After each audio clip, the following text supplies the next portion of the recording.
Namaste. Welcome now to talk number 10. And we will take up still in the third chapter of the Bhagavad Gita where we were previously. There is a whole section in the Upanishad that talks about annam, which is food. And it says everything is made of food. Everything is food. By that, they mean everything is something that we take inside of us. Now, the physical food we eat, but the things we look at, they come into our mind. Our minds shape themselves so that we can into that object or an image of that object so we can know what it is. And therefore, we take the very vibration of that object in us. And that's eating also. And we eat through the ears. We eat through touch, that is, we have memories of touch. So everything that can come into our mind and leave a memory or an impression is food. And all of this comes from the world around us and worlds within us, our inner levels as well. And it all comes from Ishvara, the Supreme, and the Karma Devas, those that created all this thing, created the things around us for our benefit, for our use. But they did it with a particular idea in mind, our evolution. Therefore, everything we experience in this world should be experienced with the idea of evolution in mind. Spiritual growth should be in mind. So it says, pious men eat what the gods leave over after the offering. In other words, in ritualistic worship, you can take an item of food, and if you have, say, an image of a deity, you put it before the deity and you offer it to them. Well, they don't come and suddenly it doesn't all disappear and you say, oh, well, they ate it all up. But they accept it. As I said, when we look at something, we kind of eat it. Well, they do too. They perceive it. And they do absorb subtle energies from it and exchange it with their divine energies. Therefore, when you eat this food, which is called prasad, which actually means mercy, you build into yourself the higher spiritualized vibrations. So you offer the food and you eat the food, and the food you eat is, in a sense, the same food that you offered, but it is very fundamentally changed into higher vibration, which purifies the mind, that is, the subtle energies, purify the mind, they purify the body. So this is a very, very important thing. Naturally, people who don't understand, they'll think, well, that's useless. Oh, that's superstitious. But it isn't. It's very practical, and it too is a part of yoga, a part of elevation of our consciousness. But those ungodly, cooking food for the greed of their stomach, sin as they eat it. In other words, if you don't spiritualize it, if you don't use it for a spiritual purpose, that is, the very strengthening of your body, so your body will be healthy, strong, and you can again engage in sadhana, engage in yoga. Yogananda wrote a very beautiful prayer that was for before eating. Unfortunately, I don't know where it is, or I would refer you to it. But it was very interesting that one of the clauses in that prayer was spirit to spirit goes. Because everything in this world is essentially consciousness. And consciousness is the nature of spirit. So everything is spiritual, even this mouse. That's spirit. And when we have the right understanding of that, whatever we eat, either physically or metaphysically, or takes into us, it goes to spirit. It goes to the spirit part of us, which should again be oriented toward the ultimate spirit, the absolute spirit. That's why a simile is used of an arrow and the target. When the arrow is shot into the target, what we could call the business end of the arrow, the very end, the whether it's the triangular shape or a round piece of iron, but that the shaft is really just what's used to put the end of the target, the arrow, the point of the target, into the target. So then, we are the intended point to go and be united with the Absolute. This is the ritual taught by the sacred scriptures that sprang from the lips of the changeless. That is, all divine scriptures that have been given by inspiration of God, or like the Vedas, that were not given to them like an angelic being dictating a revelation, but they heard them in their meditation.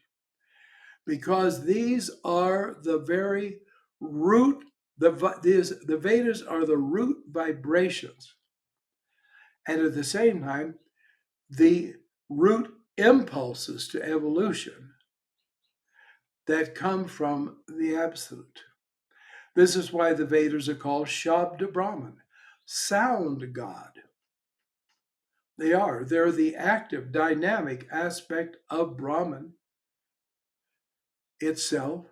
And so when the Vedas are in our mouths, in our minds, it furthers the recognition or the realization of our own divine unity.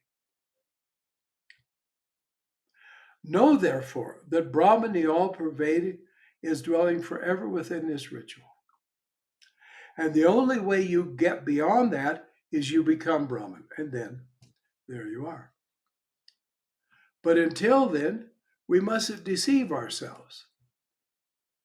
We've got to undergo that transmutation, that alchemy.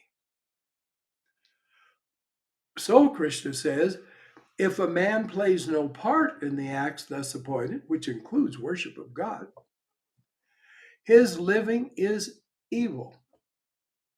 His joy is in lusting. In other words, base desire. It doesn't have to be sexual, just base desire. Know this, O prince, his life is for nothing. In other words, if you do not live to know the divine self and the absolute, who is the self of the self, your life is nothing. My life is nothing. And therefore, you haven't lived. But when a man has found it, you understand, experienced delight and satisfaction and peace in the Atman, then he's no longer obliged to perform any kind of action. Now, there are a lot of lazies and layabouts. They say, I've gone beyond it all. There was a woman who was engaged in social work in India. She was from the West. And one time, an ill person had passed out and literally rolled out onto the road where there was traffic. And so this woman was a full grown adult. And so she went up and she tried to pull the man over, but he was so heavy, she had difficulties. And two sadhus were sitting side by side on the side of the bridge. And she said, "Please come help me to get this man in safety." And one of them said, "We're sadhus. We don't do things like that." Well, sadhu means someone who seeks the sat, the real. And anyone who has the inner development to be sensitive to God will be sensitive to humanity and will not be like that. They were just slugs living in the world as parasites. And we must be sure that we're not just parasites because it's possible for us. But those who do this rightly, intelligently, then Krishna said, he has nothing to gain in this world by action and nothing to lose by refraining from action. He is independent of everybody and everything. This is the state of what is called the paramahansa, the supreme swan. A swan has the ability to congeal milk that has been poured into water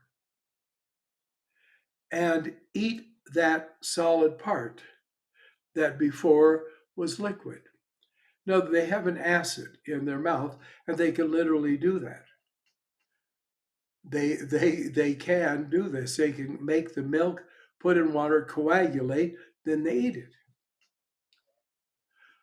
And one who can do that, who can extract divinity, eternal life, even from what appears to be death, is the supreme renunciate, the supreme discriminator, the supreme wise man, Jnani.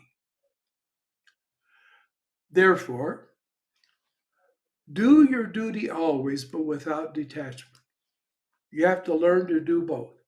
It's like if you want to learn how to walk a tightrope, you've got to be sure you don't look down, because if you look down, you'll get dizzy, off you'll fall.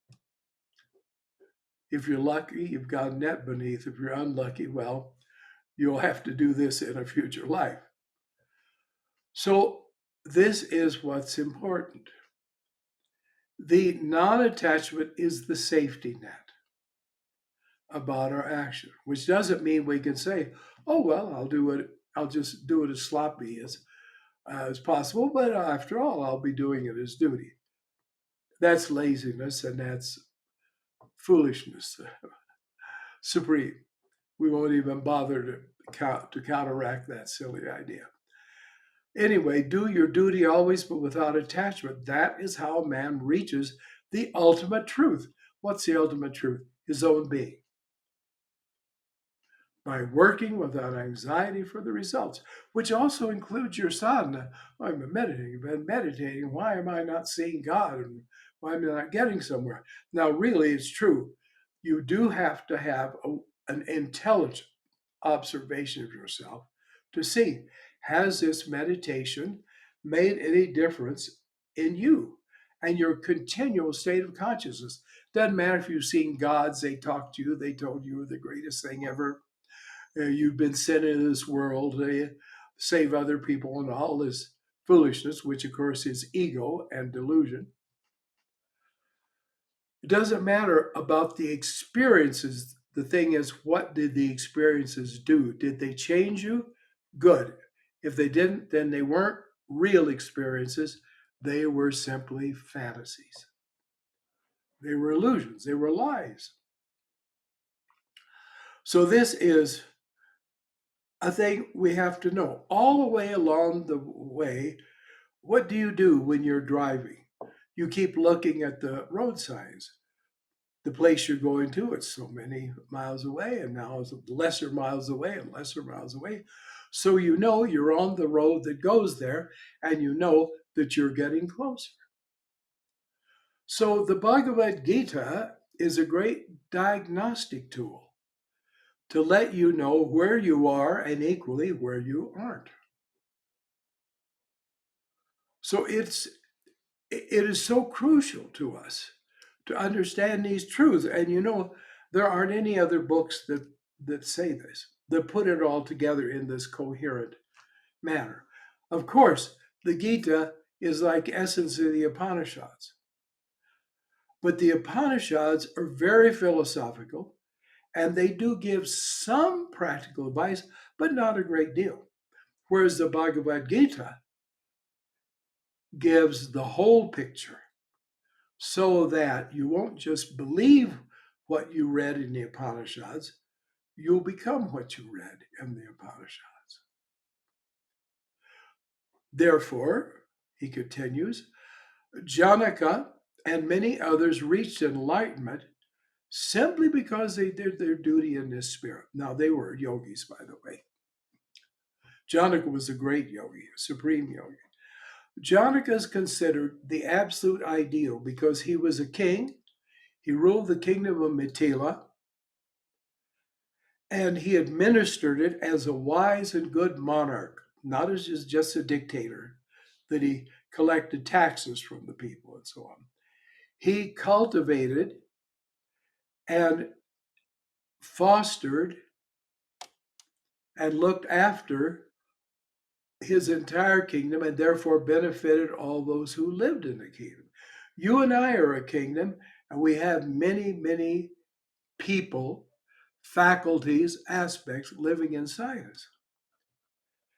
And although he was perfect in administration and active in administration, he also at the same time was a great jnani, a great wise man, and he loved to have discussions on enlightenment and the realities that are encountered in enlightenment. So he was not only a great administrator, he was a great philosopher because he was a great yogi. That's how he did both those other things, acted and reasoned. So this is how they did it. So the Gita's told us what our duty is. So I don't need to say, and this is our duty. So he says, your motive in working, this is very interesting. Your motive in working should be to set others by your example on the path of duty. So you should teach other people how to live by living yourself every day and every moment in the right way. I belonged to a very small little church, very devoted, dedicated, wonderful people. I have only good memories of them. And they used to say, your next door neighbors should know what we believe by watching your life. You don't need to go and knock on their door like a missionary. If you live in your neighborhood and there is like a common, social life, they should know all of our principles. And that's the truth about Dharma. Dharma, when lived out, is like writing in the world the principles of Dharma itself. And he says you should do that so others would see it.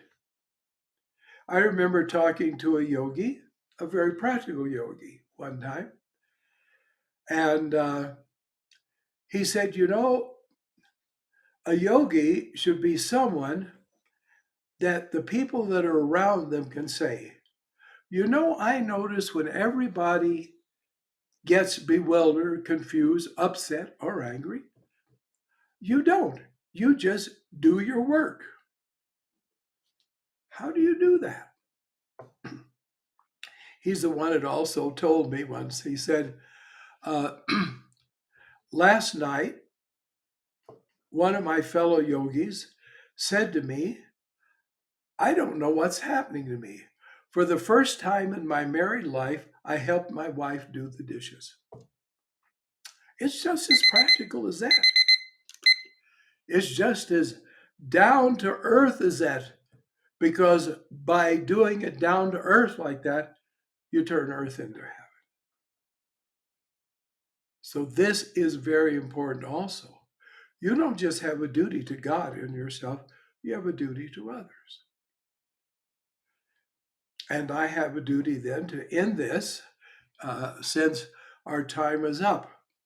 But we will next time continue this, where Krishna says, amazingly wonderful, but amazingly correct and therefore possible things to do, to become ourselves, in a sense, living Bhagavad Gitas.